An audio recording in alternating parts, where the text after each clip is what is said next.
Okay, And we'll be having a training. here we go. I hereby open the work session of the Springfield Planning Commission meeting.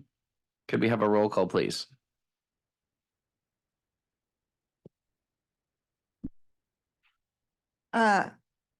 Chair Rhodes Dye, Here. Vice Chair Buck, Present. Chair, not Chair Salazar, used to be, Commissioner Salazar, Present. Commissioner Thompson, Present. Commissioner Schmunk, Present.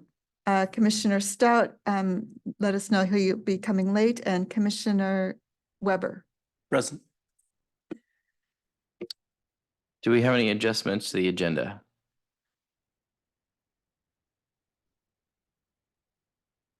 No? Okay. I would like to ask all members of the audience who are joining us by phone or online to please keep yourselves on mute until you are called to provide public testimony. This is a meeting where the public may attend but not provide comment. There will be opportunities to address the Planning Commission later tonight when we meet in our capacity as the Committee for Citizen Involvement at 7 p.m. So our first agenda item is the annual legal training and overview of new technology, which is going to be given to us by Sandy Benson, Christina Kratz, and Sarah Weaver.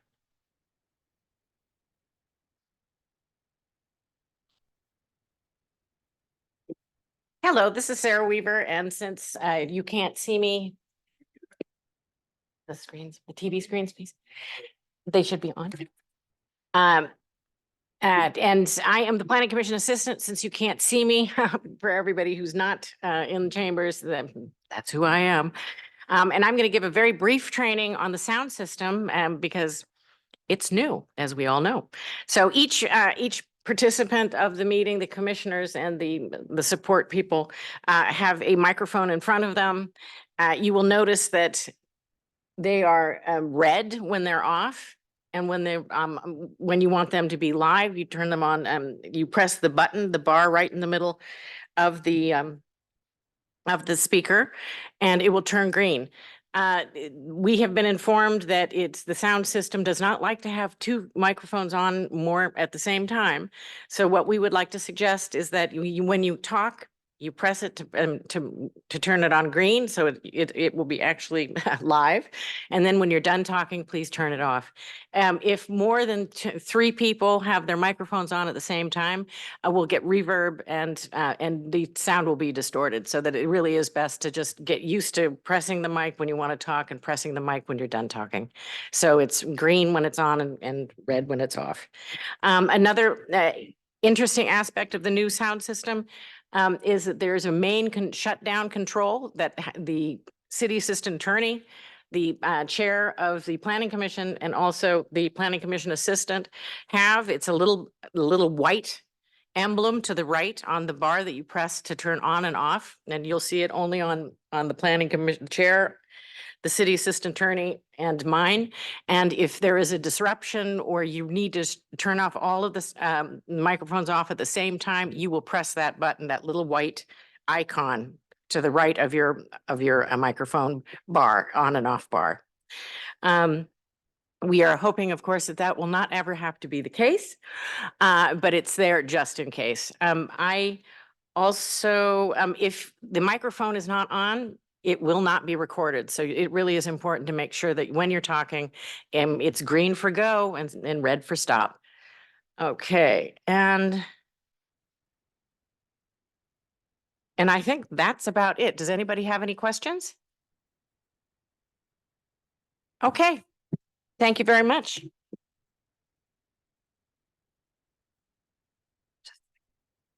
Yeah, I would like to ask if you all want to do some testing before we move into this is your like free form time before we have an audience. There's actually nobody online, although it is being recorded, but you could try it out and test it if you want. Chair, would you like to test Oh yeah. the kill?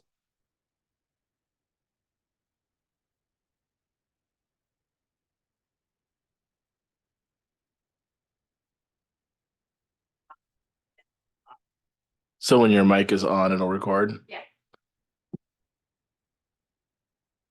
So they won't hear our sidebars if our mics are off, is what you're saying? I wouldn't count on that.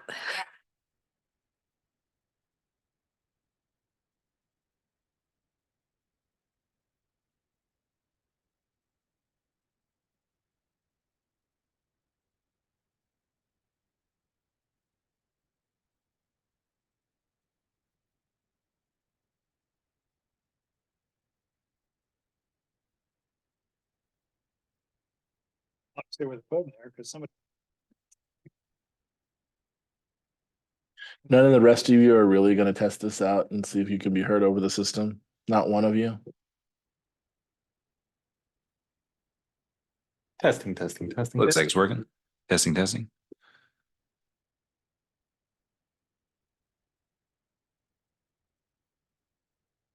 You ready?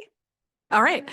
So the slides for the training were provided in advance. Do we have it as something we can display? Okay, well, reference the slides in your packet, but I'll talk through them. So the purpose of this training, I've got four areas I want to hit on. The first is to understand the roles and responsibilities of the Springfield Planning Commission. Review city policies related to speaking on behalf of the city, including social media use.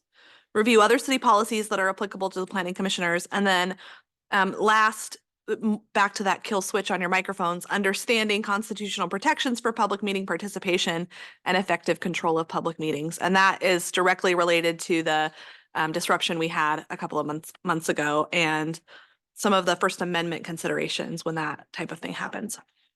And then, yeah.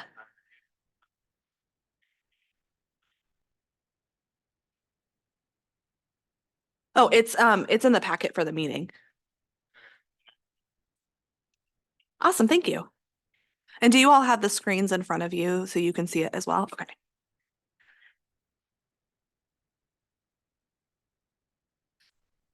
Okay, so this is, while they get onto those slides, the Planning Commission structure is something you're all pretty familiar with by now, I think. Normally has 7 members.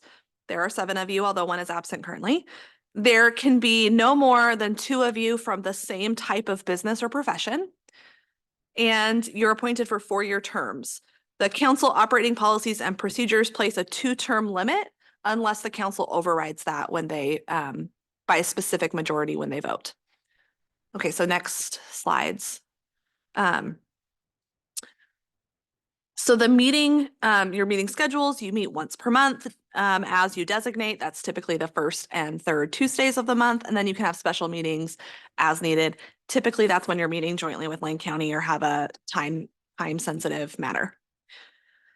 Planning Commission roles and responsibilities. The Planning Commission has very specific and important roles in the city's planning program. So it's important that the commission is very clear about what falls within your authority to either make decisions or to make recommendations to council and what is not inside your authority. So generally, the Planning Commission makes recommendations to the council on legislative planning decisions. So these are adoption of new land use regulations, new comprehensive plans, like the Springfield Comprehensive Plan, the Metropolitan Area General Plan, refinement plans, and functional plans like the Transportation System Plan or the Public Facilities and Services Plan.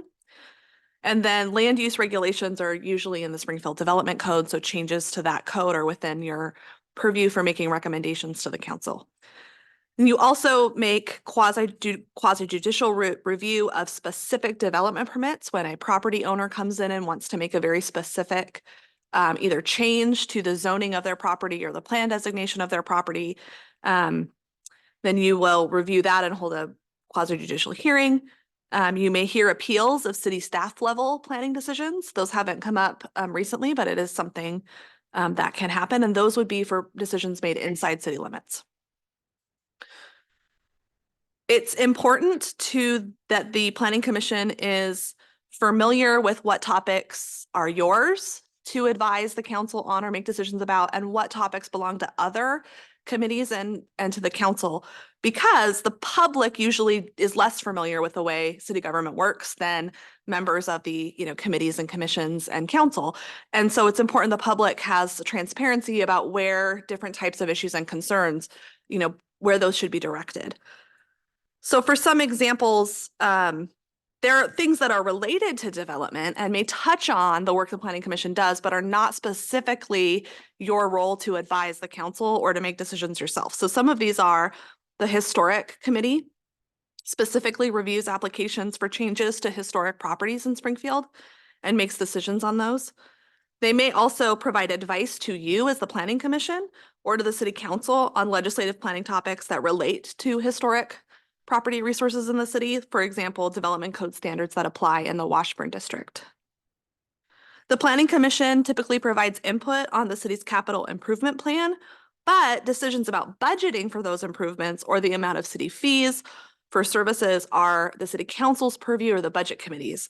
Fiscal policy is really outside the role of the Planning Commission, and the Planning Commission doesn't have authority to direct city spending for planning or capital projects. And then another example is recommendations on how the city uses our federal community development block grant funds is a decision that the Community Development Advisory Committee reviews and makes a recommendation to council. The Planning Commission often has a role in helping adopt legislative code standards that make housing more affordable, or you may review specific land use permits related to some of these projects, but the actual funding by the city is the City Council's decision based on that CDAC advice. Yeah.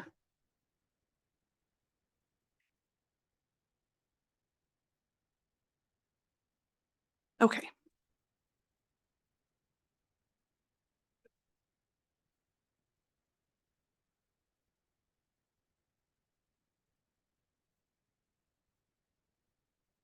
It is in the packet, so if we can't figure out how to share it, I think we're fine for the record purposes. But yeah.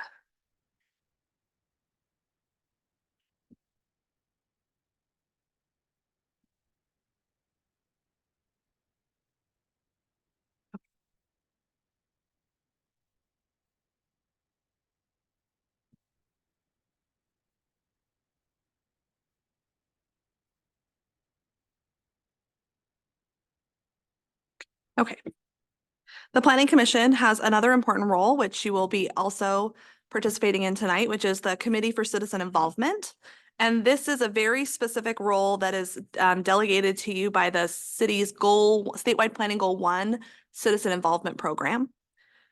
And it's 3 focus areas: participation and review of comprehensive plans and related plans to provide opportunities to the public for that, developing the technical information that goes into those plans, and then also reviewing the actual content of those plans once they're developed, the public process around land use regulations to implement those plans, and then the procedures and processes to provide timely notice for an informative notice for land use decisions, the opportunity to be heard when there's a decision in front of you, and then the basis for that decision. And that comes both in your exercise of your quasi-judicial role as planning commissioners, but also in how you recommend changes to the code for that process. The city's adopted citizen involvement program recognizes the different classification of citizen involvement or community engagement activities that are more general to the city. So broader topics like the city's social media sites and how those are managed, press releases, specific targeted public strategies around access to city programs and services. And those are the purview of the city manager's office. So the Planning Commission's role for the CCI is pretty specific. And then the next slide talks about some of those specific tasks. So one is to review neighborhood association formations and make recommendations to the council. We don't have any neighborhood associations on our side of I-5. They're pretty popular in Eugene, but we don't have any that are currently active.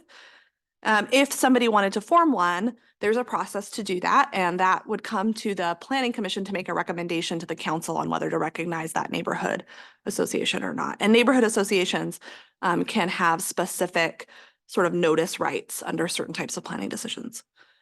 You also, I'm going to skip down to number 3 because it's what's relevant for tonight. Review, analyze, and evaluate land use citizen involvement programs. We typically call those community engagement strategies or community involvement plans.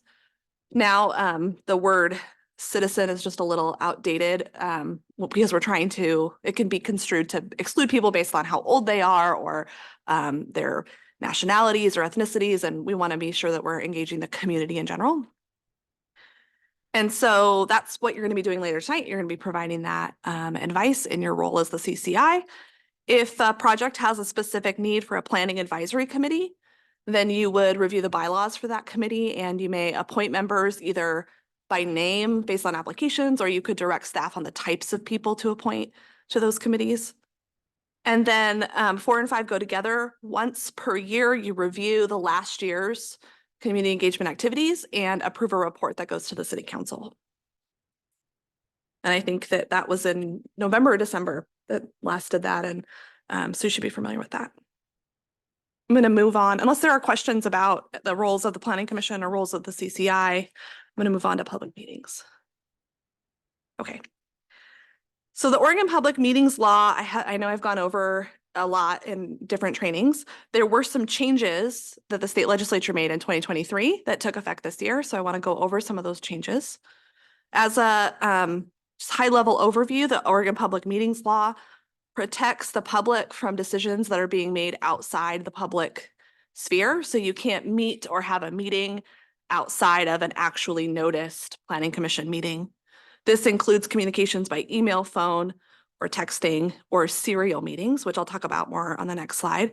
And this makes sure that, you know, the public's rights to attend these meetings, to participate when it's designated for them to participate, and to have meetings be accessible to persons with disabilities under the American with Disabilities Act. So in 2023, the legislature made some changes. So this previously, we've advised that based on Oregon court cases, serial meetings where Planning Commissioner A talks to Planning Commissioner B, talks to Planning Commissioner C, talks to Planning Commissioner D, and you've got a quorum talking in a game of telephone, that's a violation of Oregon Public Meetings Law. That's now in the statute. So it now prohibits convening except in a properly noticed public meeting, where convening means to gather in a physical place or by virtual meeting, such as serial emails or texts, or using a third-party intermediary.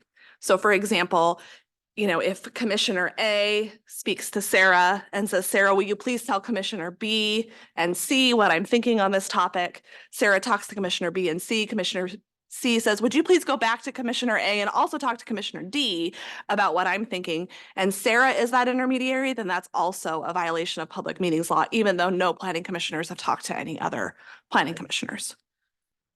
They also clarified, helpfully, the legislature clarified things that are not required to be done in a public meeting, which were court recognized exceptions, but now they're in the statute. So you can have, we can provide you purely factual information. We can provide you staff reports outside of a public meeting. You can read those. Things that do not involve any deliberation or decision on a matter that could come before the Planning Commission. If you all happen to know the same graduating high school student class of 2024 and you all happen to show up to their graduation party, you're fine. You don't have to leave. Just don't talk about Planning Commission business. And then non-substantive matters like scheduling meetings. When are you all available to meet? If somebody needs to take a leave of absence, those types of things. And then I think most importantly that you'll care about is you're now required, as you are members of a governing body of a public body. It's the legalese for planning commissioners, city councilors, those types of positions. You are required to participate in a public meetings training that's provided by the Oregon Government Ethics Commission once during your term. So once during your 4-year term, you'll have to attend a state-sponsored public meetings training. I don't have the details yet on that, but when they're available or when we know of these trainings, we will make sure that you're aware of them. And the Oregon Government Ethics Commission is also now responsible for taking complaints and enforcement of public meetings violations. Previously, they only enforced executive session violations, but now all violations are in their scope. And then last on this topic is the statement of economic interest. As planning commissioners, you have to file an annual verified statement of economic interest. That information comes from Sarah when it's ready to be filled out. It's due annually on April 15th. I think it comes out in the next couple weeks. There were changes made in 2013 that changed requirements around some business income that must be reported. I am not a business or tax attorney, so I'm going to explain what's in the bill from the legislature's perspective, what the summary they published. But if you're in filling out that SEI and you have really specific questions, that's an area where you should talk to your tax advisor, talk to your own personal attorney or some other financial advisor to find out if you have economic interests that match this description. And the description is it requires you to list positions as an officer of a business or business directorships that you hold or a member of your household holds, to include information about sources of income received by those businesses if the source of income has or could reasonably be expected to have a legislative or administrative interest in the work of the city, and 10% or more of the total gross annual income of that business comes from that particular source of income. So it's not just whether the business has an administrative or legislative interest in city planning commission work, but also whether that business derives income from someone else, more than 10%, who has that interest. So it's, I think, essentially taking the level of disclosure one down. And then also, there are some exceptions around confidential information, but again, those are very specific. So if you have concerns, I would reach out to the Oregon Government Ethics Commission or your own tax advisor or personal legal counsel. Any questions on that? I know that's a lot. Okay. Speaking for the city and social media use, I want to go over this really quickly. There, as planning commissioners, in your role as planning commissioner, so that's when you're speaking from the dais where you're at, or when you're identifying yourself in public as a planning commissioner, you cannot campaign for or against a candidate for public office or any measure up for adoption. You are absolutely free under your First Amendment rights to do those things as individuals, but you can't do it in the name of the city, and you can't direct any city resources to be used for that purpose. And that's a state law.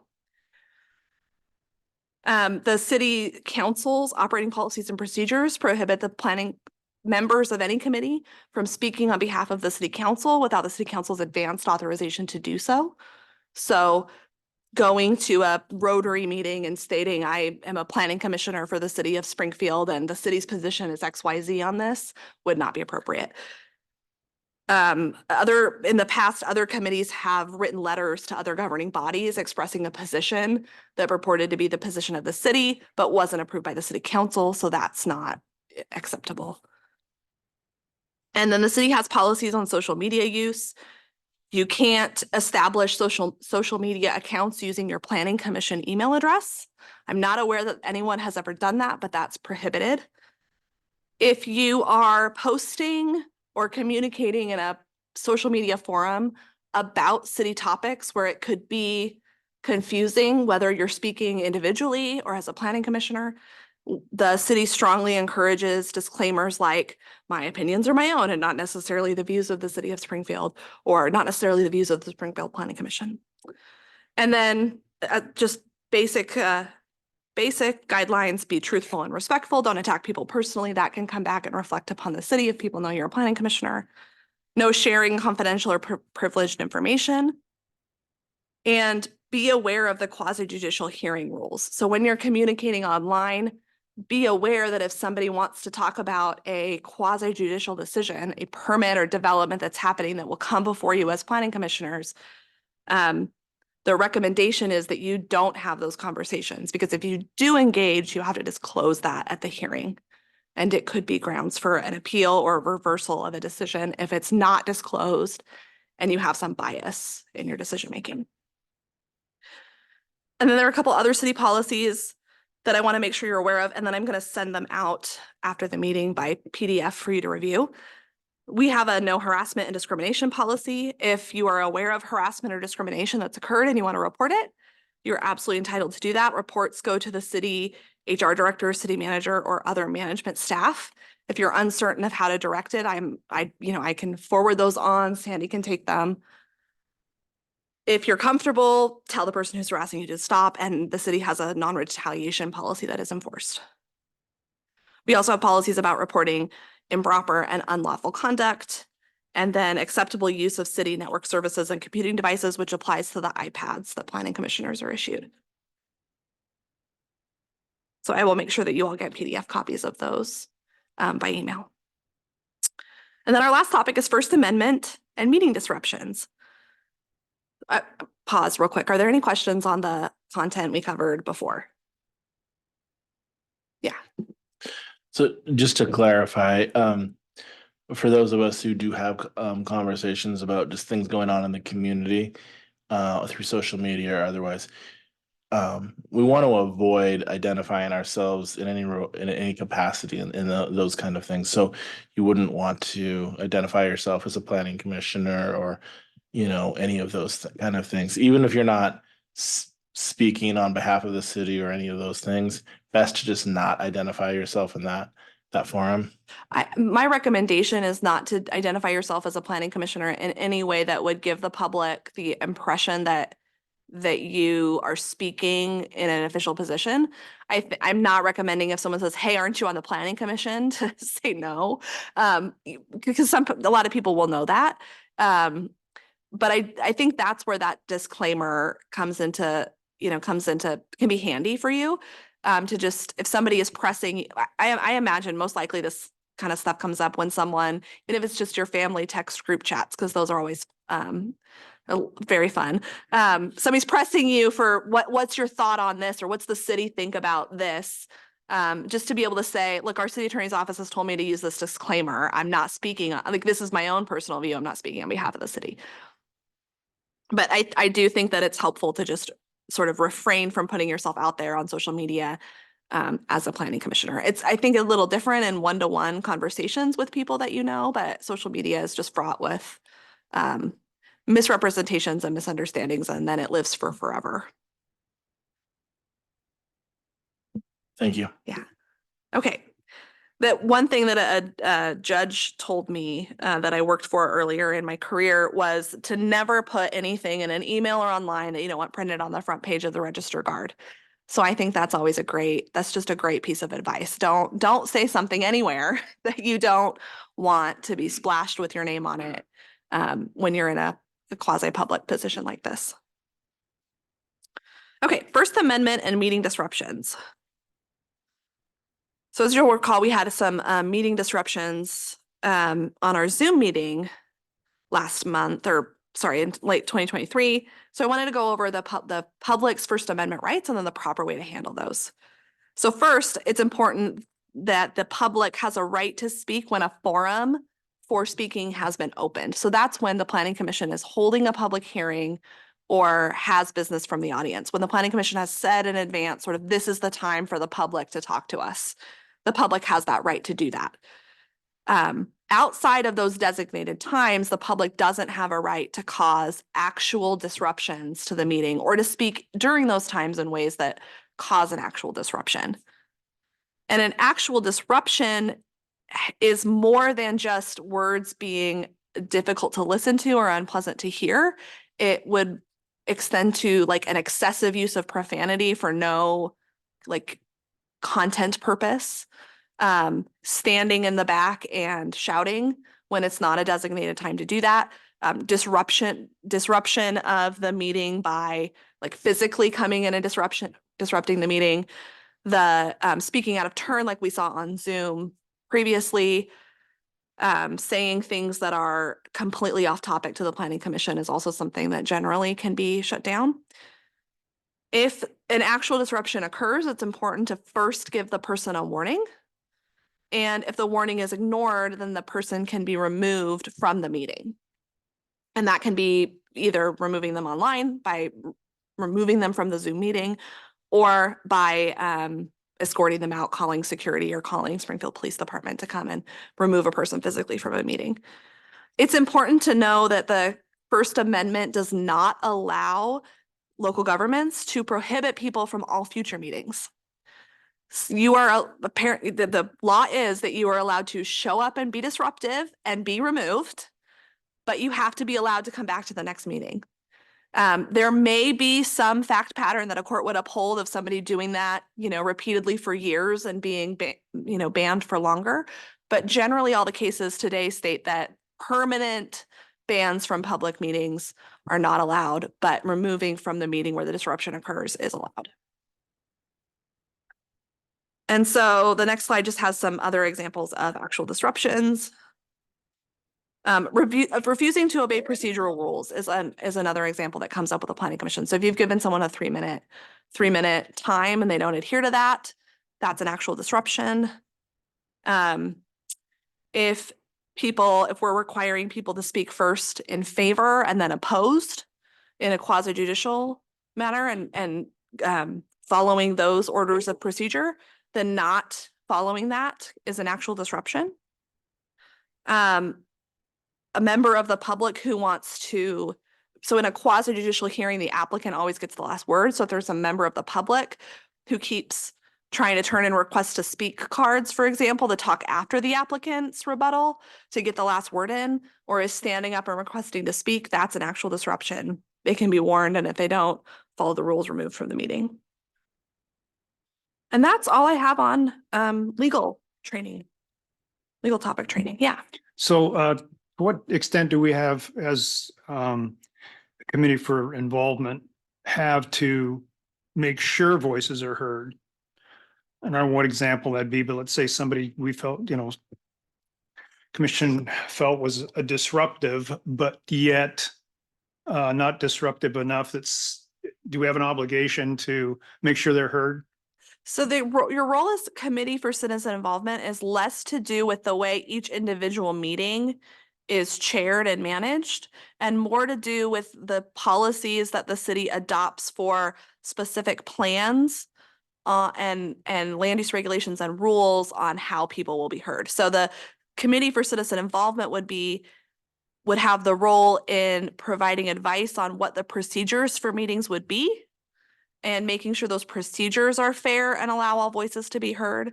And then the chair's responsibility for orderly meetings is to follow those rules once they've been enacted. So the Committee for Citizen Involvement doesn't come into play during the conduct of specific hearings or meetings. It's an advisory role that sort of oversees the structure that's put in place. Yeah. Yes. Aside from our disruption a couple of months ago, like, how common is the stuff that you're talking about in other city meetings? It's a lot less common in the city of Springfield than it is in other places. I think the most that we see it is unintentional disruptions where people don't realize they need to follow the hearing rules and stand up and want to talk from the audience. And then it's just that reminder, we have to go in order. You can talk when it's your time. You can call people up. The Planning Commission can decide to give people more than 3 minutes if you do it equitably. So you can make some of those decisions in a meeting to try to accommodate people. But I would say it's not particularly common, but it is good to be aware of what the constitutional limitations and requirements are. It typically comes up when there are very emotionally charged topics or heated decisions. And I have only witnessed a handful of those in my time with City Council and Planning Commission for the last 8 years. But I can come up with a lot of examples from other jurisdictions where they've had to deal with some things.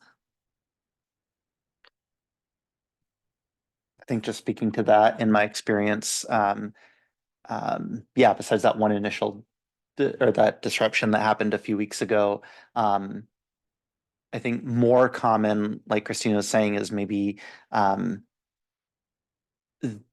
information comes to light that it would behoove us, like this has happened before where information comes up in maybe public testimony, and then we want to give somebody else a chance to respond to that, whether it's the applicant or maybe their representative or something. That again, the applicant always has a chance to have the last word, but there have been times where we've, as a planning commission, decided to slightly change the order of who we hear from in order to get the most information for us to make a decision, as long as it's within our standards of the applicant of just meeting public meeting laws. But if we didn't technically make that accommodation, then theoretically somebody would be speaking out of turn. So.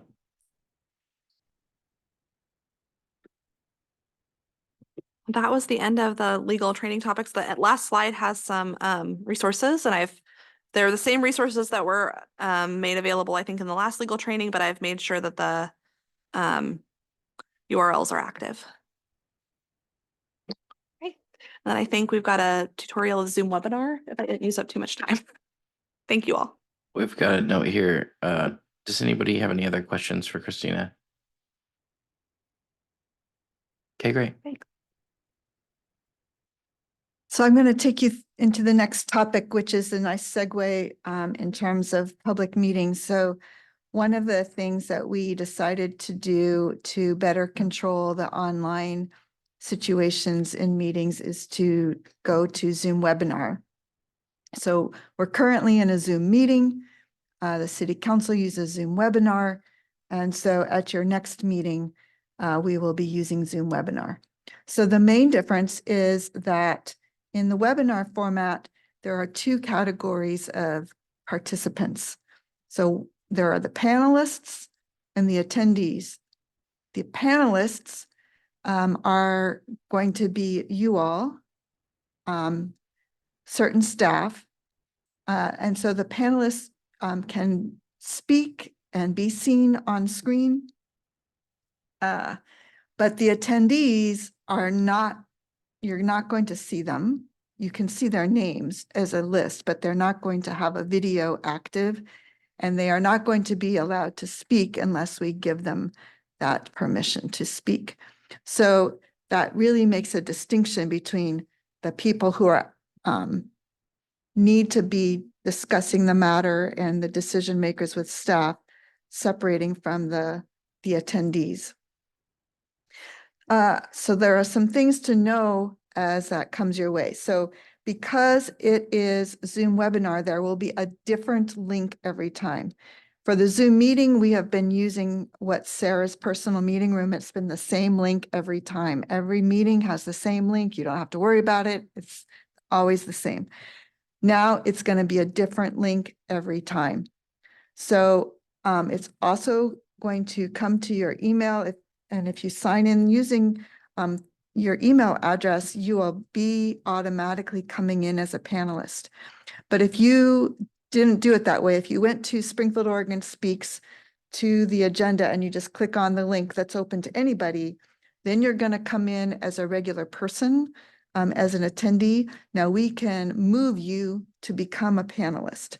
So don't worry too much about it. Know that we can move you into a panelist position, but realize that if you're going to just come in as a panelist, that's a different, I mean, it's going to be that link specific to you. And if you forward it to somebody else and they don't have your email, it's not going to work for them. So if you're trying to share that link with somebody in the public, your link isn't going to work for them. Those are the main things I wanted to cover. There is, Sarah had put together this, the materials in your packet that give you some tools to use that you may want to refer to next time in terms of if you've never tried to sign in or register as a public coming into the meeting, what that would look like. And I'll see if Sarah has anything else she wants to comment on before turning it over to you for questions or comments. No, I think you covered it quite well. Thank you, Sandy.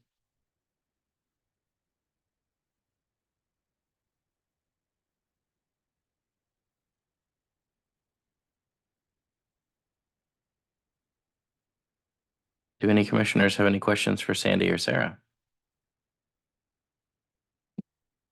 So you said the primary link that we should use is going to be transmitted how? So it'll come through your email or as a Microsoft Outlook meeting invite. So that's through to your city email address. So if I don't use the city device and I use my personal iPad, then is it simplest just to come in on the everybody link and then let you move us over, or is there a way to share that? You suggested there wasn't. Well, I think you can use your city email on your personal device. So that would be one option. So if I forwarded my email to my personal email, sorry, city email to my personal email, then that link would be retained. I think so. Oh, okay. We can try. I don't know. You can try it. How And soon if I'll it need to do doesn't, this. You just could come promote into the me. regular. And it looks like we should introduce Tim Allen to you tonight also. So Tim is over there sitting next to Sarah. He is in our IT department and he's here to help us with the technology this evening since this is our first time in the room. He's also been given the responsibility of being available for all the city council and planning commission meetings in case we have technology issues. So did you want to add anything?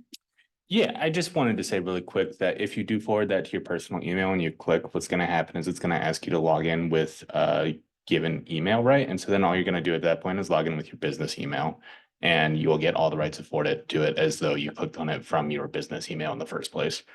So that's it. Yeah, I'm from ASD. I work on PeopleSoft mostly, but you know, I've been helping out city council for a bit now. We're still working through all the technical stuff, obviously, as AJ moves out, but you know, just stay with me and we'll get through all this.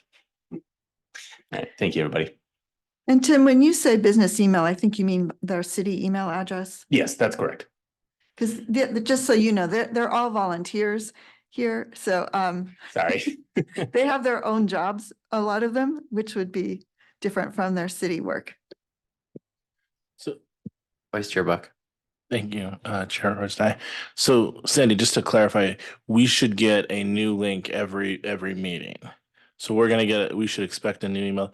Do you know, like are you gonna send those out like day of? Typically, Sarah? I will be sending them out as I have always sent them out. I send them out with the Outlook invitation on 3 weeks before the meeting. And what I can do, and I will be sending because some of you I know want to have a reminder sent to your business, your real business, pardon me for saying real business, your real business email and not the City of Springfield email. I will be doing that, but you will have to use your City of Springfield email in order to join that meeting. I just wanted to add one thing to that is if you do use, just, go to Springfield, Oregon Speaks and click on that link. Just make sure that you, chat is enabled at the beginning of the meeting. So if you use your, a public link, then please just write in the chat, hey, it's me. Can you please promote me? So that we know it's you. I mean, it might be evident that it's you, but sometimes the names that come up, on the screen are not necessarily known. And then just kind of one other question or clarification. It's the impression that I've gotten is that the city is kind of moving towards wanting us to be in person as regularly. There's going to be times where you guys recommend, this is a good one for Zoom because it's joint with Lane County or something like that. But by and large, the preference would be the in-person format and kind of getting back to that. Is that correct? Yes, I can say that I've heard the mayor say that he would like, not as before where everybody has to be here or you're not part of the meeting unless you phoned in some cases, but recognizing that there are situations when you're going to need to be traveling, or maybe you're sick or you're needing to be home for some reason. But in general, the preference is to be in person, that there's some value to having business conducted in person, and that would be the general preference.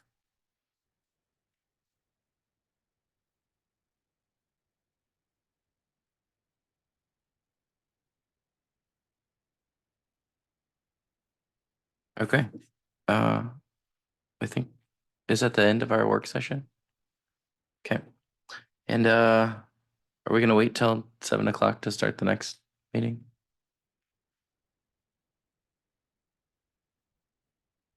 Yes, we set the next meeting time as approximately 7.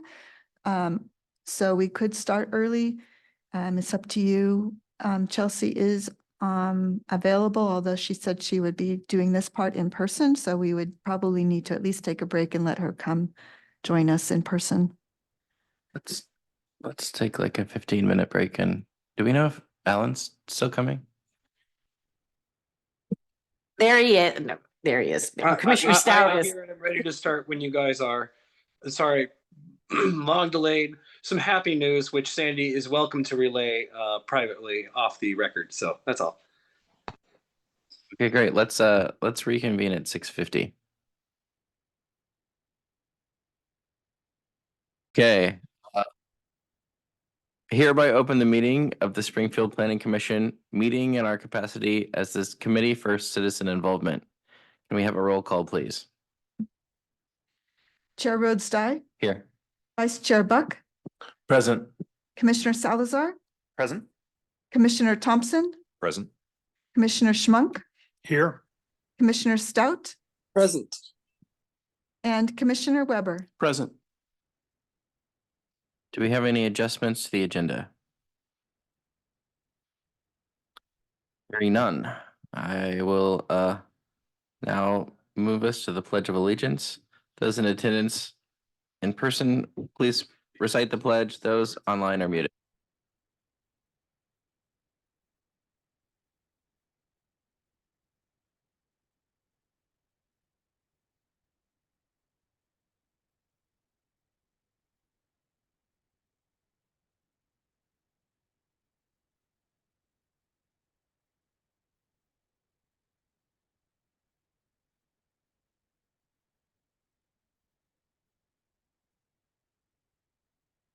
So we're going to move to the approval of the minutes from the January 3rd meeting. Are there any corrections to the minutes as published in the packet?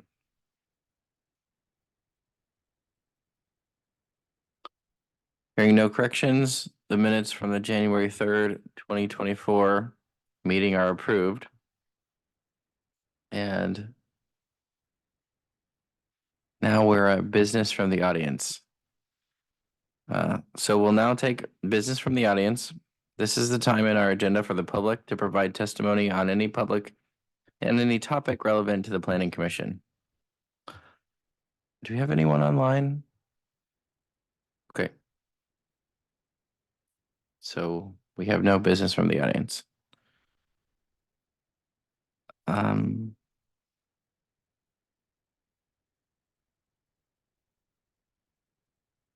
So we're moving on to our agenda item, approval of the community engagement plan for the climate friendly areas.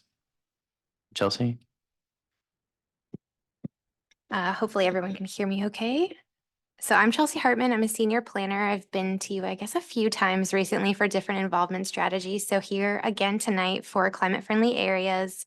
I want to start by sharing our areas at a glance document, just to give a brief background of what climate friendly areas are and what we've been working on so far and what's next before we dive into the engagement plan. And just see if you have any thoughts on that document, since that will be really helpful for us to revise it before we share it with council and our community coming up.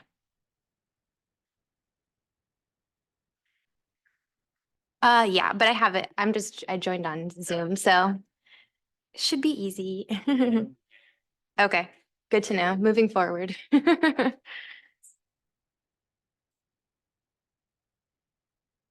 Okay.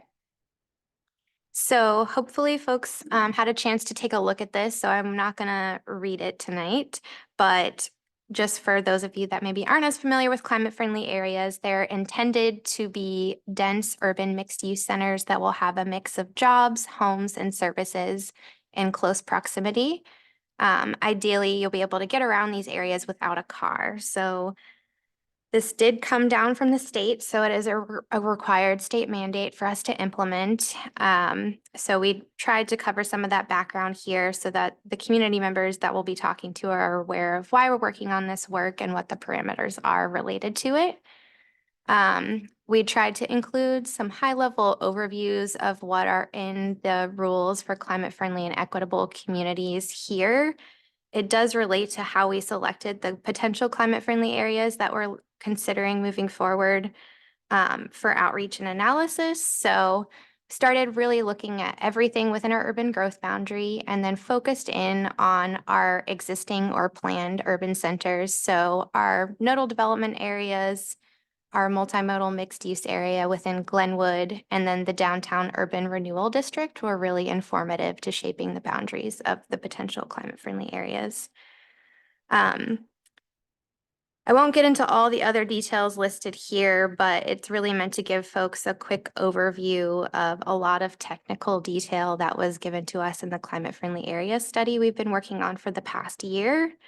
Just trying to focus on the key takeaways. So some important things that we needed to consider that I do want to touch on is that these areas need to be accessible via existing or planned high quality bike, ped, and transit infrastructure. So that was really important when looking at the different areas. And our climate friendly area needs to fit at least 30% of our current and future housing needs. So it's a little less than 10,000 housing units, just for reference. Yeah. So I don't know if I can ask questions in between here. So Sure. can you, I don't understand that 9,000 something, what is it, dwellings or, so within this 1 or 2 or 3 designated areas, we have to find that many dwellings or plan for that many dwellings within that? Yes, so we have to at least designate one, or it could be more than one climate-friendly area that fits these housing units. We have this housing capacity calculator that has some different assumptions of how we're assuming that development can occur. And that's what we're using to estimate based on the size of the different climate-friendly areas. So we're updating that right now because we have older numbers from the CFA study that LCOG helped us with, but we've since revised our climate-friendly area boundaries a little bit as of last month. So we're relooking at those numbers. So if it's only one, the mandate would be to fit 9,900, whatever it is within that area. So, okay, so what kind of area are we talking about in that scenario? 1. Mm-hmm. So for example, currently the bigger downtown climate friendly area boundary that was considered during this study could fit that amount and more. We since shrunk that downtown CFA a little bit. So we think it's possible it could still fit that minimum, but we need to prove that with the housing capacity calculations and looking to see if downtown could still meet that minimum requirement by itself. Okay, and so these are high rises we're gonna have to put into, and so you have any feeling for how high these would need to go, say within the downtown, if the Yeah. downtown was chosen? So we tried to include some of the development standards that are required here on this page. So we'll have to allow buildings of at least 85 feet. May also. Mhm. Sorry, I just want to clarify here. So this says blocks no longer than 500 feet for sites less than 5 acres and blocks no longer than 350 feet for sites 5.5 acres or larger. So the larger one has a shorter, can you help me with understanding what that really means? So this is in the middle, right in the middle under easier. Yeah, I know the intent is to try to make it a more walkable area so that there's not these huge block lengths that they're not as fun to walk when there's not as much kind of breaking up the streets. So trying to think about a more kind of like how downtown looks more so than some of the more suburban areas like Gateway. Okay, I guess I'm struggling with those numbers seem to be flip-flopped. The larger, is that now 500 feet in a smaller area than 350 feet? I think it also factors into, they consider development feasibility with the rules and not wanting to make this block length really prohibitive to development and making it where if it is breaking up a property too much, that takes away some development potential. I think Thank- if you're starting with a larger site, you have more flexibility and you can add more streets within that site. If your site is smaller, then you may not be able to put a street through it as easily. And so that's why it's maybe counterintuitive to what you're Okay. thinking.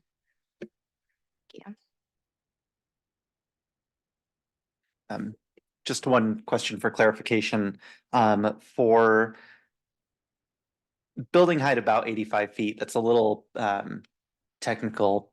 That's about 7 stories, right? Just Believe so. depending on the developer. Yeah. Yeah. I think that makes it Yeah. a little more concrete. Yeah, that's a good point of maybe giving that example, because I think, yeah, 85 feet is hard to understand what that looks like. Chelsea, could I ask a quick one? Yeah. I mean, I'm kind of a visual person and I wasn't involved in this first part of this was going on. I mean, would something comparable to like Crescent Village, is that something that we're looking at doing? I think so, or at least allowing. So it will be allowing the development, whether it's all feasible to actually develop that way. That's something we want to look at a bit more closely in this next phase of work. Thank you. Okay, I'll keep rolling through. I don't want to read all the different parts to you. So really it's trying to capture on, we've been working on the climate friendly area study that's been completed. And now we're moving into this next phase of work. So the 4 areas that we're considering are downtown, the Glenwood Riverfront, Mohawk, and the Gateway area of Riverbend. We identified them by looking at the criteria identified in the rules. And as I kind of noted earlier, the downtown boundary is primarily based on the urban renewal district. And then the others are mostly based on our existing nodal development areas, since those align well with the rules. There was one nodal development area that exists at 30th and Main that was removed from consideration during the study, since it's too small of a property to meet the requirements. So some nuance there. Another change that occurred throughout the study was adding Mohawk as a potential location. It was not originally included because it does not currently have high frequency transit, but it is planned to have that in the future. So we were able to add that back in. And then, as I mentioned, just last month in January, we went to council and wanted to refine the climate friendly area boundaries a little bit more to remove existing zoning that was really in low compliance with the rules. So that resulted in removing the R1 land use district, the Washburn Historic District, the heavy industrial and light medium industrial areas, and then Glenwood Employment Mixed Use District. So that shrunk the downtown and Glenwood Riverfront CFAs a little bit. So those maps are included in the packet to kind of show what they were during the CFA study and then what they are today. But we will be updating those maps that we're really just focusing on what are we considering right now, and knowing that those could continue to expand or shrink based on what we find during analysis and outreach moving forward. I think one other thing I want to touch on here was just kind of the rankings of how well these different areas align with the rule requirements. So this table's intended to just give you a quick glance of how they line up. So downtown ranks #1 in a few of the different categories. It's large, so it's able to fit a lot of the dwelling unit capacity. It has existing mixed use areas and planned, as well as parks. And then Glenwood Riverfront was a close second. The Glenwood Riverfront existing zoning in that area was the most compliant with the CFAC rules, so it would require the least amount of changes if that area were to move forward. So those are just important things to consider as we present these areas to the community and you all moving forward to figure out which ones we want to end up selecting. Another piece of the study was to look at displacement risk and mitigation. So part of the rules require us to look at understanding how certain underserved communities might be at more risk of displacement if redevelopment were to occur with these new development standards that we'll be putting in place. The study found some helpful information, but there are some gaps in the data that's available for some of these populations. So we want to look a little bit more closely at that moving forward. And we'll be sharing more information about displacement risk as part of the process and next steps. Yeah.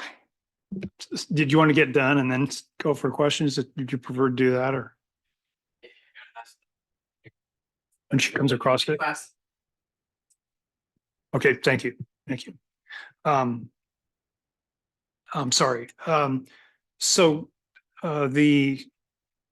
you lost my train of thought. So you're talking about, sorry, thank you, displacement. So the underserved that we're talking about, that's a group that has no definition, correct? The rules did define it. Yeah, I know it did, but the only people that are not on that list are white working males. So I just wanted to establish that. I don't know how you target a group when that's the criteria to discriminate against one group.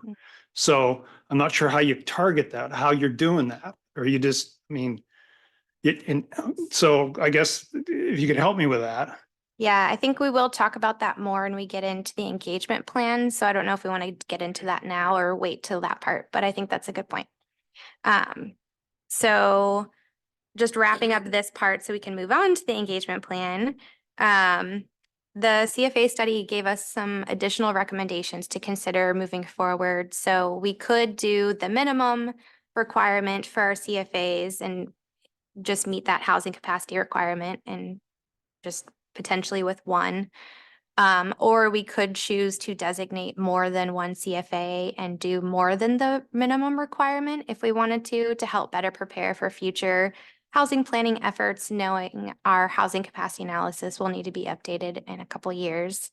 The other things were just to consider how to maximize the existing parks and open space access and connection between potential CFAs as well, knowing downtown and Glenwood are close to one another. So thinking about connection between these areas. And then the Glenwood master planning process that's been going on will be important to coordinate with moving forward. So that was kind of all I really wanted to share for this part. Hopefully you all had a chance to kind of look through the maps and the graphics. I'll stop sharing and just kind of see if you have feedback on any thoughts or questions that came up for you of how we could revise this document to make it more informative or clear, or any other context that might be helpful. Thank you, Chair. So I guess a couple of things that might be helpful to me is I'm two different things. First of all, time frame, because as I think about the Glenwood master plan and that whole project, I'm not clear on the timeline for when that's going to all happen and come to fruition, as opposed to the timeline for this project and when we want to have these things accomplished by. So I'm just not sure if the timeline really lines up the way we'd like it to. And then the second part is just getting a clearer understanding, since we've revised the boundaries a little bit, just being able to have a little better handle on exactly what area we're talking about. Because, like the downtown, where, on the map, where are we talking about, like, what's that section look like? And those are the pieces that I'm a little hazy on. That having been said, I don't have any objections to where you're going. I think you did a great job on the plan. I'm just not sure those pieces. And so it's kind of hard to give a recommendation when I'm hazy on those things. Yes, that's a good point. So the Glenwood master planning, I don't know specifics on timing, and I don't know if either of you do as well, but I know it seems generally that the timing is working well, that they're in the process of planning and figuring out will what they want to do for the master plan work well under the CFAC requirements, or would those requirements potentially be a barrier to anything they might want to do? And so I think that's part of the conversation moving forward, and they will be included in interviews that we do during outreach, and then working closely with Ally Camp, who's working on that project as well. That's all I kind of know generally, but not specifics about timing. And then the other part, so it was a challenge. We ended up including the maps of the actual climate friendly areas at the end of the document. So you kind of have to get through all the text and content to actually see them, which is an issue. But we heard this from our consultant team that's going to be helping us moving forward too, to try to put those maps more up front. So you can just see at a quick glance, where are we talking about when we say downtown and Mohawk? So I think that's a great point. And hopefully getting it more into the engagement plan, but we will want to do a story map as well and have it be really visually focused on talking about the geographies of these areas. So we know what we're talking about. Commissioner Salazar and then Commissioner Stout. Thank you, Chair. This is maybe more leaning towards a policy question, but I think is helpful context, and especially thinking of one of the major audiences for this is potential developers for these areas. I'm just wondering how much as the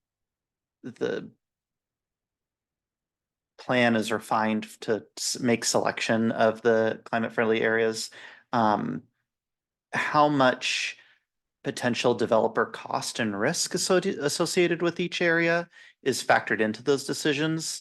One thing that I note from the proposed areas is that two of them are river adjacent, Riverbend and Glenwood, and just knowing that with flood risk and potentially, and especially as the FEMA flood maps are updated, that could affect the developability of those areas specifically.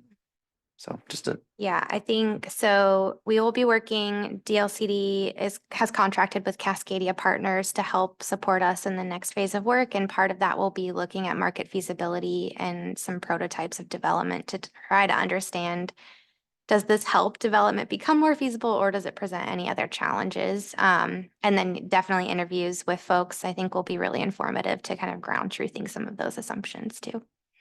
thank you. Commissioner Stout.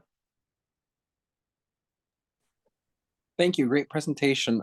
Just a question. Can you walk me through the discussion about transportation? Like transportation you suggested, because like Mohawk doesn't have currently a rapid transit established there. The document it's great, but I just want to know a little bit more about what's the thread that transportation is playing within the whole document for these areas. How is that being considered? Could you say just a little bit more?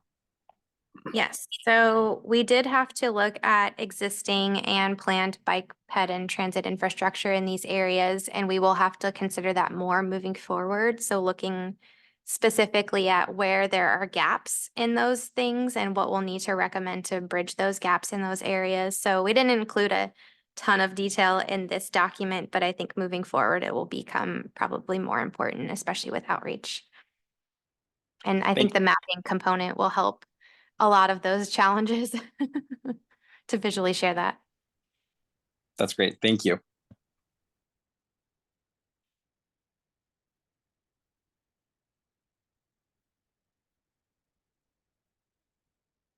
Into the engagement plan, the document we're here for.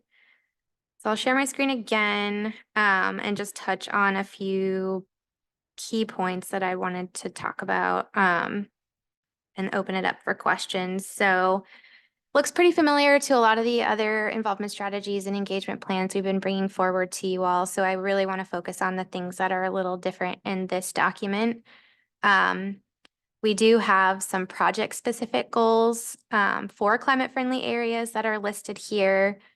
The rules are pretty prescriptive, so there's not a ton of discretion that we have in a lot of the decisions, but we really want to focus the engagement on those areas where we do have a choice.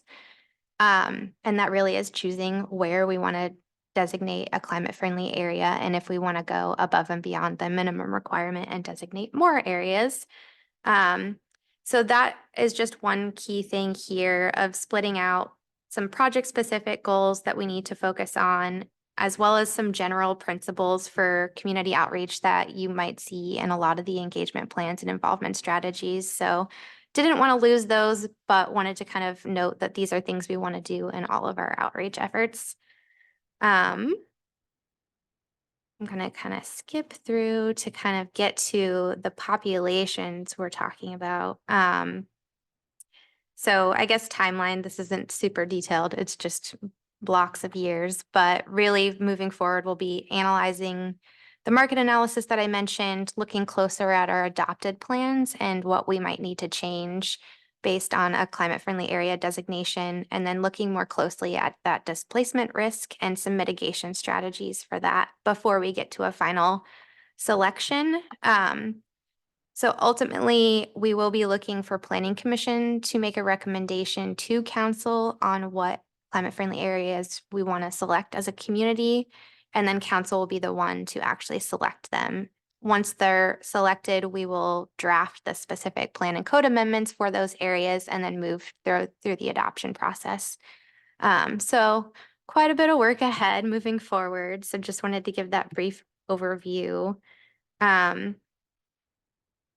We have it split out in this engagement plan of how we're going to be doing outreach to the broader community. So kind of all of Springfield will have some kind of role in this.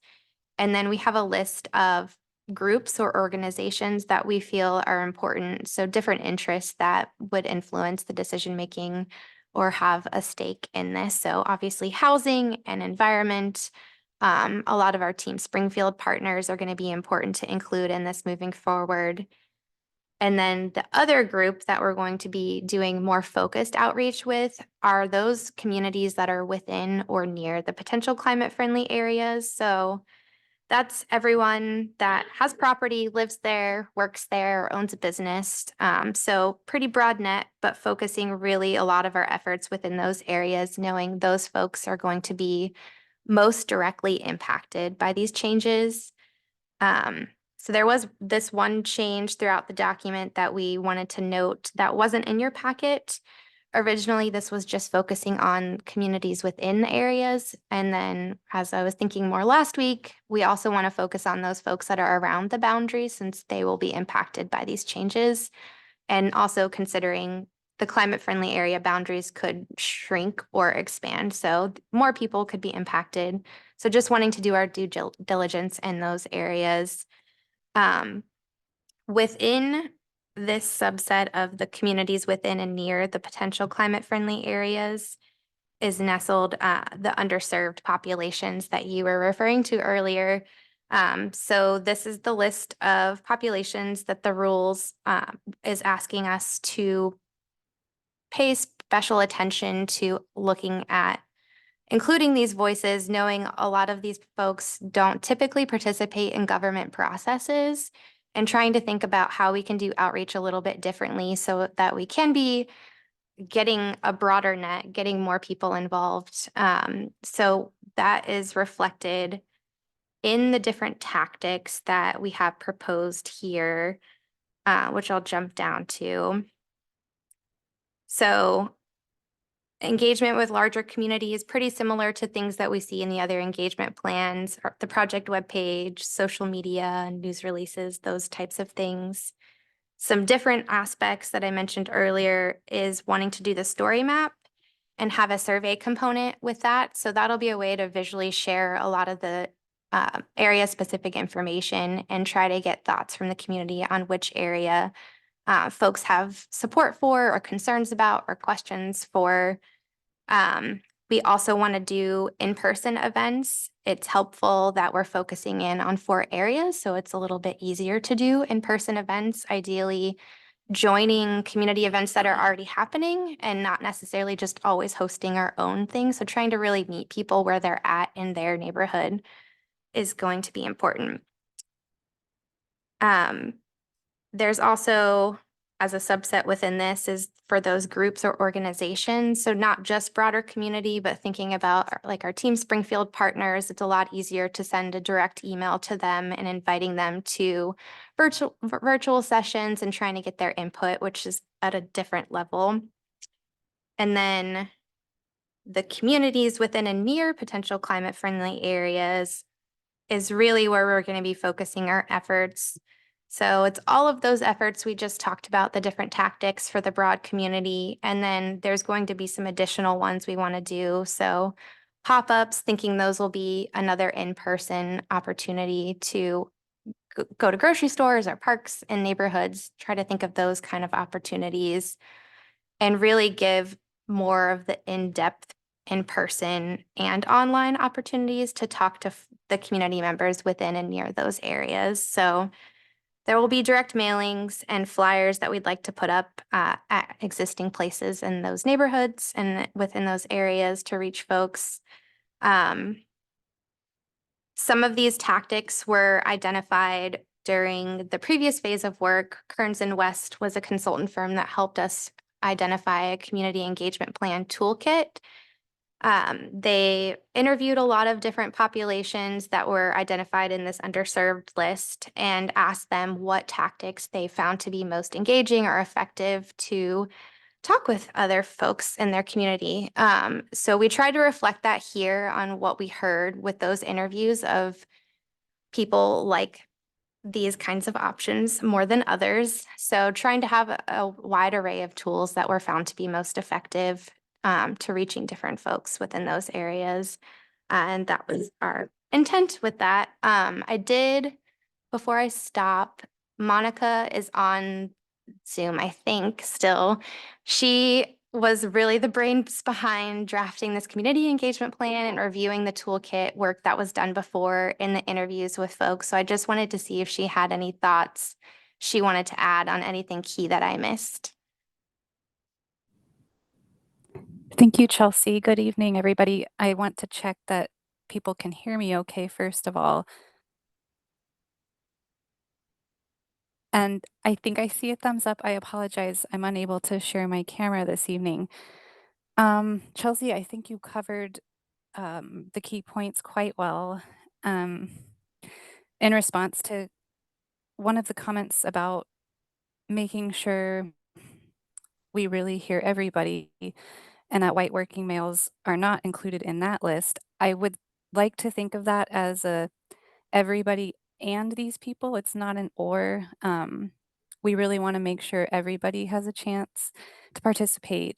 So it's not intentionally not listing one. We just really want to make sure we're consistently showing we're meeting state requirements along the way as well.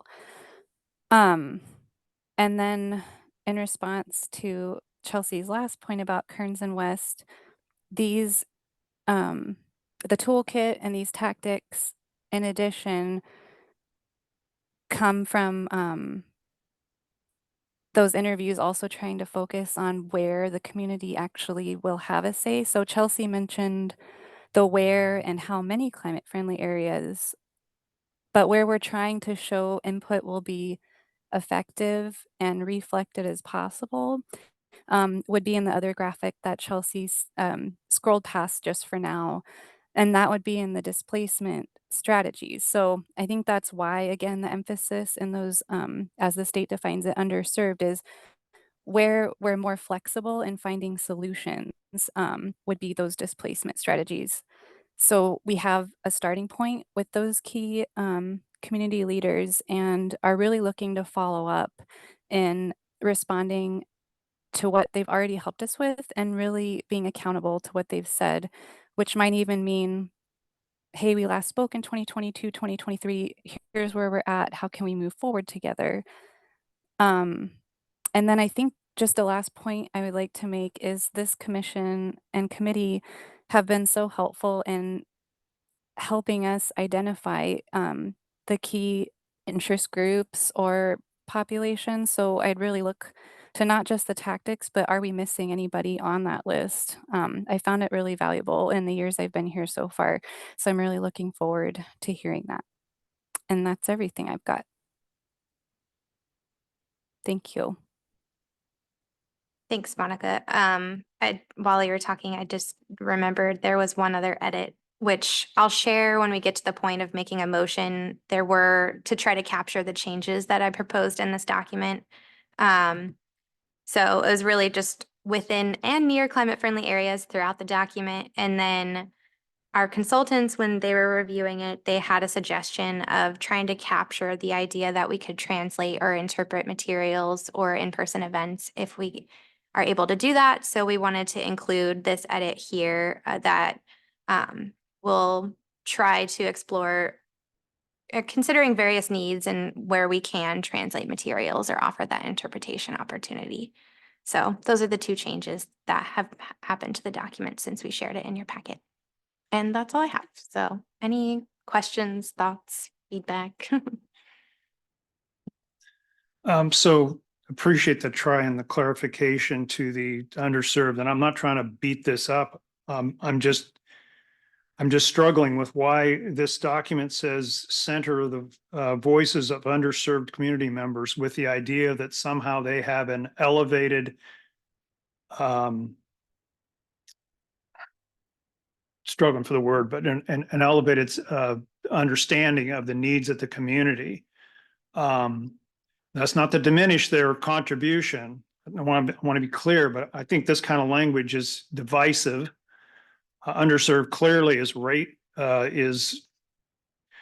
clearly not appropriate. The reason I want to make sure we all understand that the reason for the climate and equitable friendly communities is to get us out of our cars, and B, to on this, read what this says. It says help the state grapple with historic and current patterns of inequitable and discrimination. Well, so that's why we're doing this. I don't personally live in a town where we discriminate. I don't believe. If people do, we all know it's inappropriate. We're codifying this type of thing like it's sanctioning it to some degree, I believe. So I know we're down this road. I just, and I know it's law that we try to control the weather. But I'd like us to take a hard look at this underserved and try to include everyone.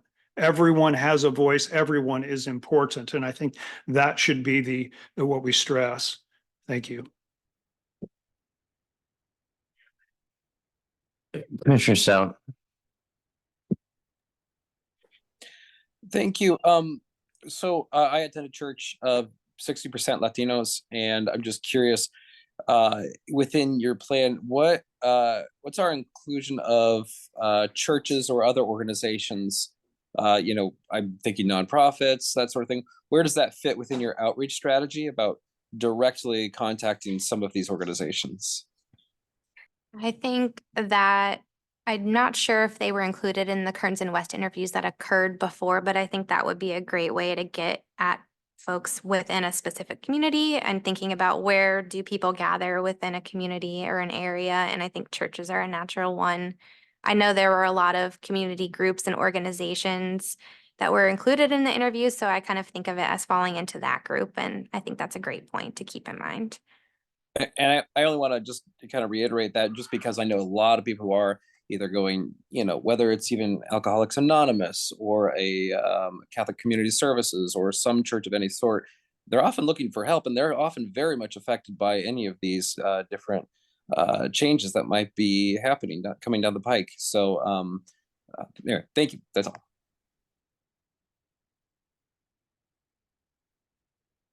Yeah, so I guess just more a comment that kind of stands out to me. I think that it's those of us who are kind of involved in this and kind of in the middle of us, not only as commissioners, but certainly the countless hours that you guys have put in. I think maybe one of the things that the public needs to hear stressed in this is the why. Why are we doing this? And to the point made earlier, those are some that's part of the why, but the other part of the why is we don't really necessarily have a choice. It's not we decided to do this. It's not can't somebody gave us a suggestion or something like that. It's the state said, here's some rules. This is what you've got to comply with. And the why they did that speaks to comments made earlier, but really it's not optional to some degree. And I think that the public needs to really understand that piece. In the past, with my experience on the planning commission, when we've dealt with difficult topics that impact the public, that stood out to me as a key point that was missed. Is we weren't this wasn't a suggestion, this wasn't a hey, if you think this is a good idea, this is law, this is mandated, so we need to do this. We have some flexibility with how we do it, and that's great, but doing it isn't optional. And so the way I'm portraying it here is not the way to portray it to the public, but for the purpose of this meeting, I wanted to kind of highlight, like, we need to make sure that the public understands we have to go down this road one way or the other. And so what's the best way for our community? Because I think framing it that will move the discussion on to, okay, let's figure out solutions rather than the pushback about the project in general, because that's not a productive place to stay for too terribly long. That's a great point. Thank you, Chair. Yeah, I think the documents as presented, especially, I really appreciated how enjoy is probably too strong a word, but I appreciated how that framing is what was presented, especially on that first page, if it was what and why. And I think that's going to be the first couple questions that we get from the public. I always love a simple, easy fact sheet. And as much as we can whittle down to a 1 or 2 pager about the high levels of this, will be easy to distribute as flyers, easy to disseminate to the public. And I think this is getting there. It's pretty long document, but I think we're getting in the right direction. I think I really appreciate the focus on in-person meetings. I think starting with front-loading in-person meetings so folks can have a chance to engage with this process, feel heard, just gives more opportunities. I mean, not everybody is going to be able to engage with in-person meetings, and it takes a lot of effort to put those together, and especially to schedule them in a way that works for people's schedules, and those vary.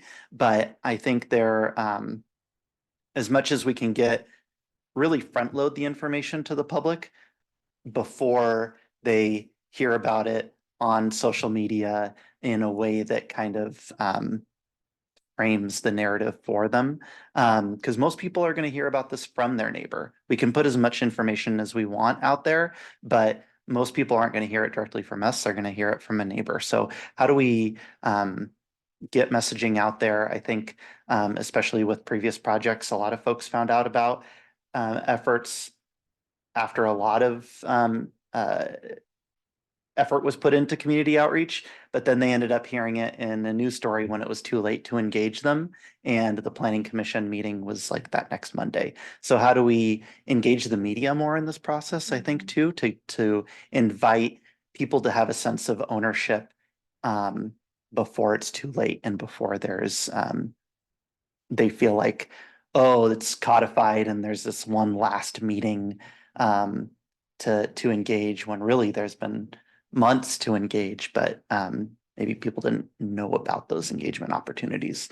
So I think really advertising those opportunities. I love the diversity of options that are presented in the plan. And it's going to take all of those to engage those various audiences, because there are a lot of folks who have very strong opinions about what their neighborhood should look like.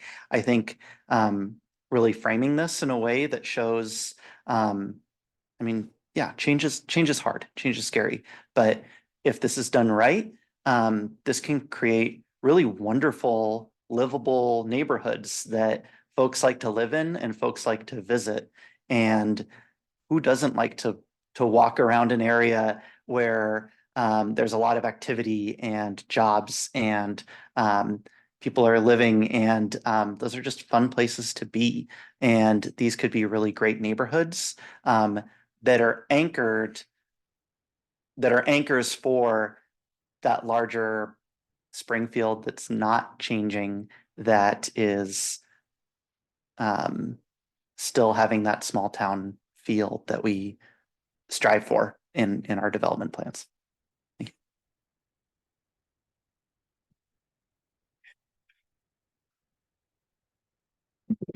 you. Thank you. I just had a couple things I wanted to add. So we worked with City Council through several different meetings to come up with the key messages that are included in the draft engagement plan. And so most recently, along with looking at the areas that Chelsea was talking about, the proposed climate-friendly areas and what those boundaries were, we did get council approval of the key messages, which include the why, what, when and how, and the who. So I think we're feeling pretty good about those as a basis for doing that outreach, but wanted to make sure that you realize that, that it does start off with some of those things you've been talking about with the why, that this is a state, why the state is doing this, that it is a state requirement, but what the benefit is for Springfield, and that we, under the who, for example, that the city will give anyone who is interested in this project a chance to provide input on the exploration of potential CFAs. So I think knowing that even though it's your role as the Committee for Citizen Involvement to approve the engagement plan, I'm as staff, I'm feeling confident that we have council with us as well. It's not just the Planning Commission in terms of the engagement messages anyway. The tactics and such are coming from you as you approve this plan, at least the options. But we have council support for the key messages that are in here. Just want to clarify my comments. So in terms of outreach, I think you have to find every interest group you can to try to find folks that will, help us with the decisions. I mean, it has to be done no matter where you find them. If you can find a group, try to get to their people. But I think once we have engagement, I think it's important to distinguish between center the voices of underserved community members, which is in the document, from just all comers. Everybody should be listened to and respected. So that I wanted to be clear. And then in terms of, we were stuck with this thing. I can't remember goal 1 or goal 10. One of them requires us to look at alternatives, I believe. Perhaps Christina would, I'll be from memory, but and I think that's all I'm trying to do, is to try to press for alternatives to this. This admittedly disrupts folks, disrupts our community. And this prescription from the state is not necessarily congruent with our, what we've been doing, and, what our future may or should be. There are other tactics to achieve affordable housing. I don't think this happens to be one of them. So, and I appreciate that the council has got a direction. It's their decision. I just don't think we should, accept everything that's at face value. Thank you. Do you have a specific edit that you're hoping to see to the engagement plan? Well, I would of course need staff, but I don't like this term underserved as defined by the state. And it's not something I think a majority of Oregonians would agree with. And I guess I'd like to, if you've read it and read the list, I'd like to know whether you think it's appropriate. And then, the other thing is that, I guess I'd like to have more emphasis on the fact that this is disruptive.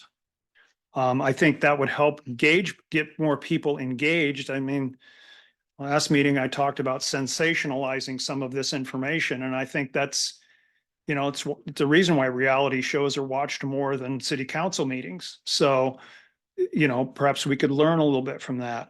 You have to be respected, of course, but I think there are ways to engage the community that we're not doing. Don't necessarily pretend to know what that is, but so I guess that's all I have. Thank you. Any other questions or comments? Go ahead. Couple quick questions. Thank you so much. Both these documents are really well done. I think not that it was necessarily missing, but what I was looking for, especially when I was reviewing them, was kind of mention of measurability. And I understand that probably wasn't something that you were required, but as a member of the public, one of the things I would love to see is how is the city going to assess, and somebody mentioned displacement earlier, either the success or how many housing units would be added from after, say, 10 years, whether folks were displaced or gentrification as a broad term was addressed. And so I was curious, will something like that be addressed in the next housing needs analysis as completed by the city, or is anything like that going to be entertained in the future? Yeah, I think that's a good question about monitoring or tracking. Like, are the climate friendly areas actually fulfilling the idea that they, are given? And I don't know that that's been a part of our conversations yet. I know that Eugene is considering something like that since they have a growth monitoring program. We don't have something similar where we're able to track development super well, but I think that would be something interesting to think about when we get to the housing capacity analysis. And is it actually meeting that need, or do we need to do more in the future if our growth continues, or as our growth continues? Awesome. The last point I was curious about is accessibility, and there's been a lot of great discussion about covered populations and so forth. And I think you do a good job of addressing. I guess that there's the tactics is pretty robust, and I like that list as well. Specific on page 14, one of the tactics is pop-ups, and I'm unfamiliar with that. Could you please define that? And then last point of my question is, could you explain how the pop-up will reach a wider audience of community members who do not typically engage in city projects? I'll try to answer and then see if Monica has anything to add. So I think of a pop-up as more of, so I've done this in the past where going to a grocery store or a restaurant or a business or a park and just having a table with some flyers or a way to engage with folks and trying to catch them where they're already going to be out and about and not asking them to come to an open house or like a city hall event. So that's, I think, what the pop-up idea is. I don't know if Monica, if you want to add anything to that. That's exactly it. I'd maybe add another couple examples, sidewalk, not obviously blocking traffic, bike path, LTD stations. So just the unexpected places that people can stop if they'd like to, and we're just here to talk and maybe have some fun, prizes or add a comment or a sticker, just talk. It's a little bit more informal. And knowing some of those folks, maybe we know some people are more inclined or willing or able to come to an open house event. And this is trying to kind of bridge that gap of making it a little bit more accessible.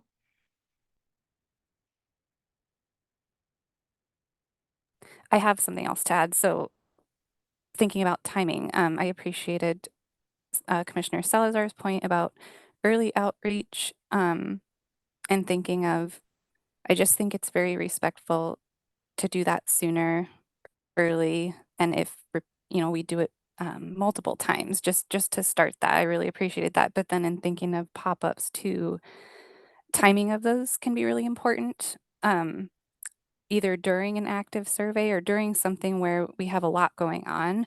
online. For example, it could be let's talk now, and if you're interested in more, go to the webpage. So that would be a good opportunity.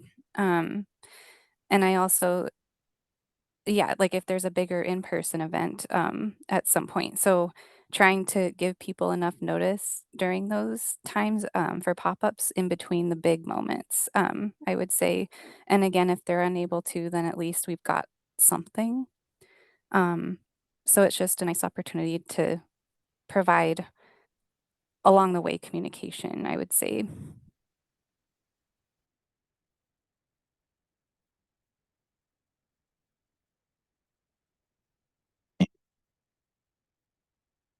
Was that where you finished, Monica? And I apologize. Yes, thank you. okay. Chair, Are I we? have one additional Go question, on, just go really quickly. Just thinking about all the tactics. There are a lot. There's a lot of tactics, and they're all really great. Do you have any concerns about staff capacity to engage to engage the public in a meaningful way? Yeah, I think that's, I mean, always a challenge. I mean, it's probably going to mostly be Monica and I doing these things. We do have a little bit of support from our communications team, really on the back end of developing the flyers. And then I think we're going to be the ones going out and talking to folks. So that's kind of the next step, is start identifying what community events are happening, what ones we can join. If we can't join, can we still share information with someone and have it be shared that way? So I think that'll be something that we have to figure out moving forward, of how many events can we go to and what's the best way to reach the broadest amount of people.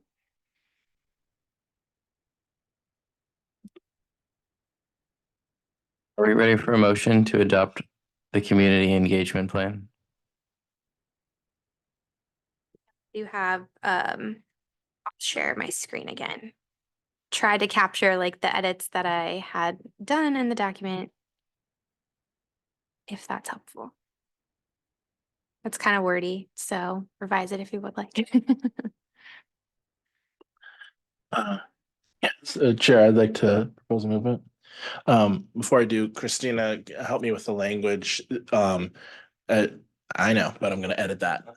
To include, I'm gonna try and include note for comments that have been made here in the meeting. So I move to approve the community engagement packet as presented in attachment 2 in the agenda packet for this item with changes as follows. 1, to note the changes about outreach to communities within and near potential climate friendly areas throughout the document. 2, to clarify, consider various needs, languages of other than written or spoken English to capture ideas of translation where possible. And also to note the points that were brought up during our session tonight from commissioners regarding the various topics, including inclusion, time of engagement, and some of the various things that were brought up here. And I think that's a little too vague to include in the motion. I mean, this is the chair's discretion whether you want to accept that motion, but I think it's a matter of, I can revise it. I think that if you look at the examples, they're pretty specific on changes made to the document. I think you've got to be a little more specific about what changes you want made to the document. If that's a summary, staff to prepare a summary of the planning commission's discussions on this, that may be Perfect. an option. It's not typically part of the community engagement plan. To have the legislative history of that plan be part of the document, but the planning commission could direct that. Thank you. So I'll amend that motion, Chair. So I amend the motion as follows. I move to approve the community engagement plan as represented in attachment 2 in the agenda packet for this item with changes as follows. 1, to note changes about outreach with communities within and near potential climate friendly areas throughout the document. 2, to clarify, consider various needs such as language of other than written or spoken English, and to capture ideas of translation where possible.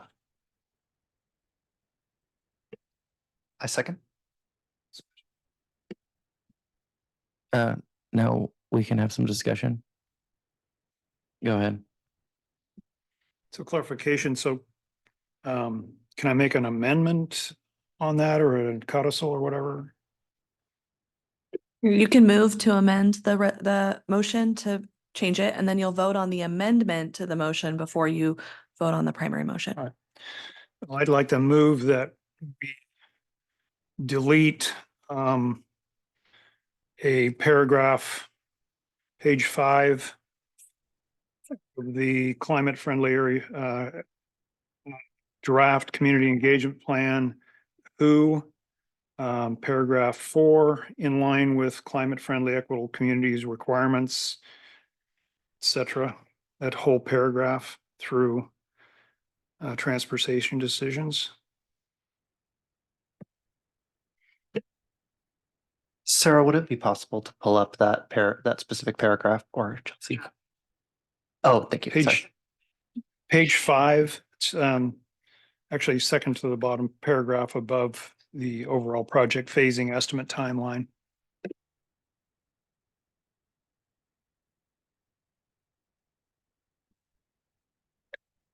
You said the who section. So the line in line with climate friendly equitable community requirements, the city engagement process will strive to center blah, blah, blah. And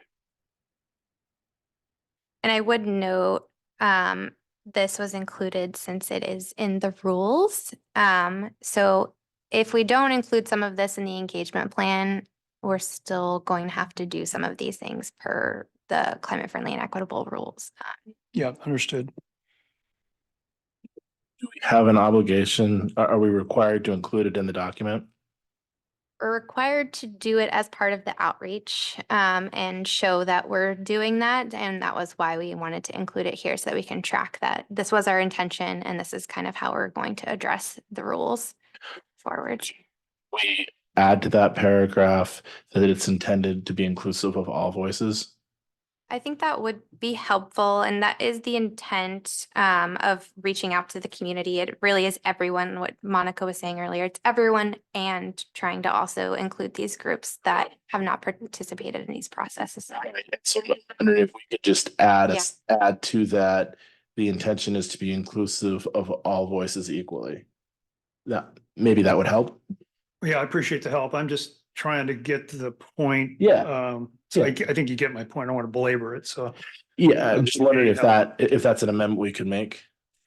Yeah, I believe that knowing that there's language and that this would still, I believe that to get to the goals that are codified for the purposes of this document, I would suggest, rather than striking that whole paragraph, replacing the word center with include. I think to me, that would get to that overall goal, or showing that there are communities that need additional outreach in order to be included in this process, more than the bare minimum of kind of the typical outreach that we do, and that recognizing that there is additional outreach that needs to be done to reach those communities and include their voices in this process. So that would be, I believe, still getting at the spirit of what is codified in the rules, while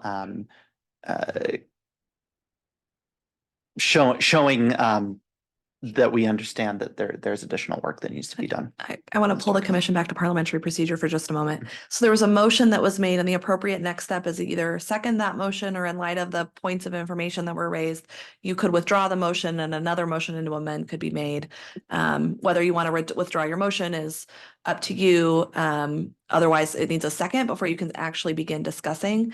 And then the proper procedure would be to vote on the amendment to delete that paragraph before you considered other types of changes, unless that motion's withdrawn or changed to capture a different idea.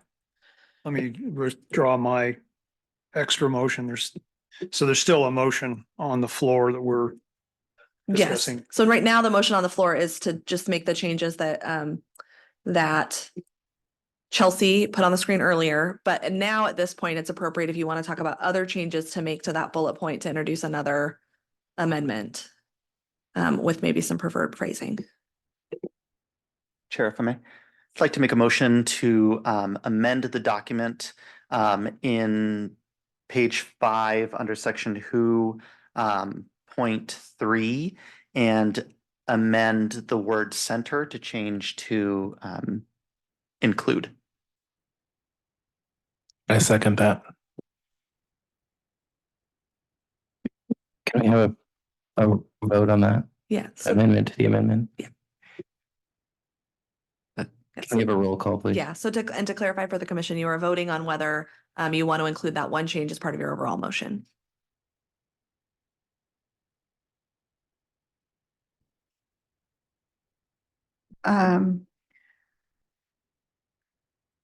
Chair Rhodes, Aye. Vice Chair Buck, Aye. Commissioner Salazar, Aye. Commissioner Thompson, Aye. Commissioner Schmunk, Aye. Commissioner Stout, Aye. and Commissioner Weber. Aye. Motion passes 7-0. So now, do we have any further discussion of the previous motion? I'd like to make a motion that we modify the end of that paragraph to delete the words, especially those who have been harmed by past planning, climate, and transportation decisions. So the reason for this amendment is I'm not sure how you identify who these people are. I think it's just pandering. So.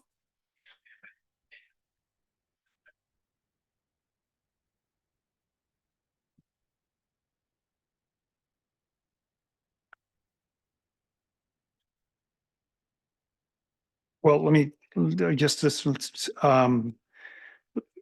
withdraw the motion for the moment. I'd like to know, do people believe that we can identify harm by the past planning and climate transportation decisions? Can we identify these people?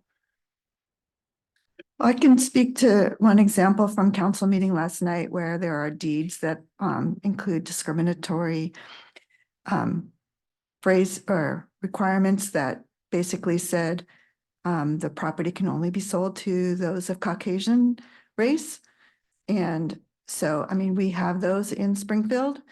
That is no longer enforceable, but there was a time when people who were not Caucasian could not own property in parts of Springfield.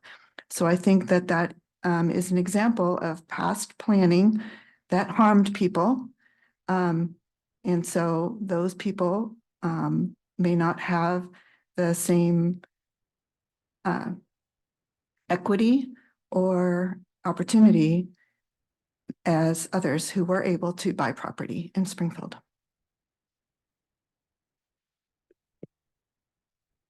Well, so I understand your point, but these people either don't exist or it's impossible to find them. So including them here would seem to me to require staff to try to find them and spin their wheels. So I'm not sure what we're trying to do there. So I just need somebody to try to help me maybe with that. I mean,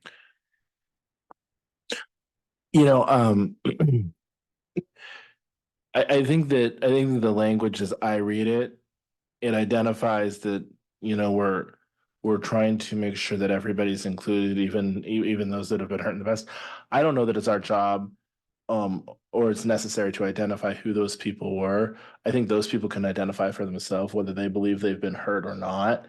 And I think that could be in big or small ways.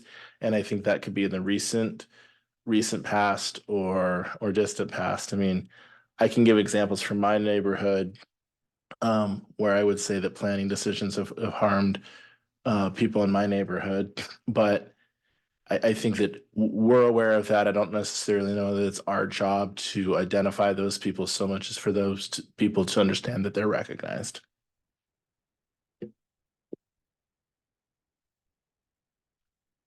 Yeah, I think that to that point, I think it is, as Sandy gave a concrete example, it is just demonstrable that past policy decisions have harmed communities. And in that example, especially that was given, it is something that those decisions impact our community today. Give the example of someone who may not have had the opportunity to buy a home because of their race 50 years ago, their descendants also do not have access to that generational wealth that they would have access to if that person had legally been able to buy a home today. So those policies still can impact today's generations and folks who are alive today, and folks who there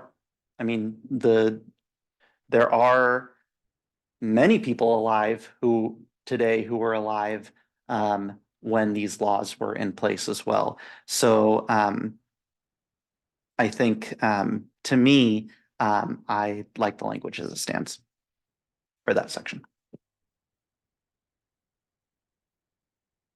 And I'll just add that I believe this language does again come from the rules, and that was why the state identified those certain populations, saying these are the ones that we need to try to outreach to. So.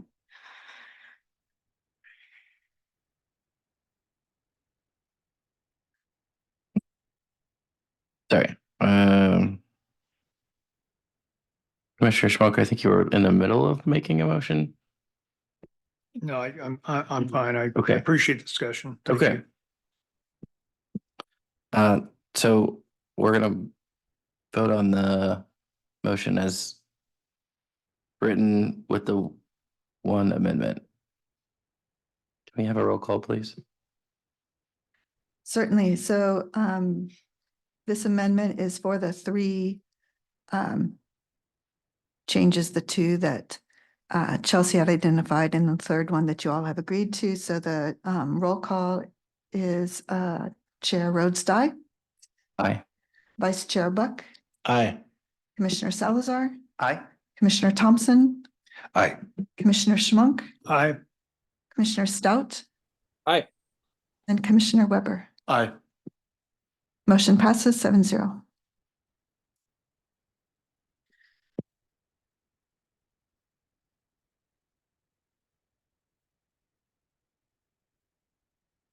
Okay, so we will now hear business from the Planning Commission. Are there any reports of council actions?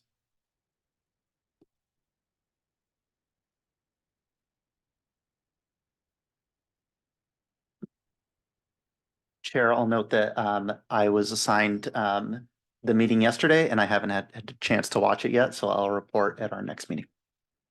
Great, thank you. Is there any business from the Planning Commission?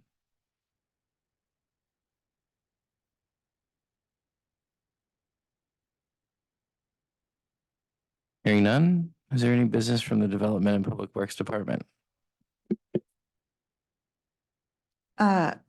We will not have a meeting, your first meeting in March. I'm still unsure about the second meeting on March 19th. So please keep that on your calendars and we'll let you know if we decide to cancel it. But for now, do plan to come back on March 19th. Also, just as an FYI, I think it was mentioned earlier, but AJ, who is the city recorder, has decided to take an opportunity for the city of Roseburg. So those of you who do track council meetings, and she manages a lot of city business for us, she is moving on at the end of this month. So wanting to let you know about that. And that's all I have. Okay, and with that, I'm going to adjourn the Planning Commission regular meeting.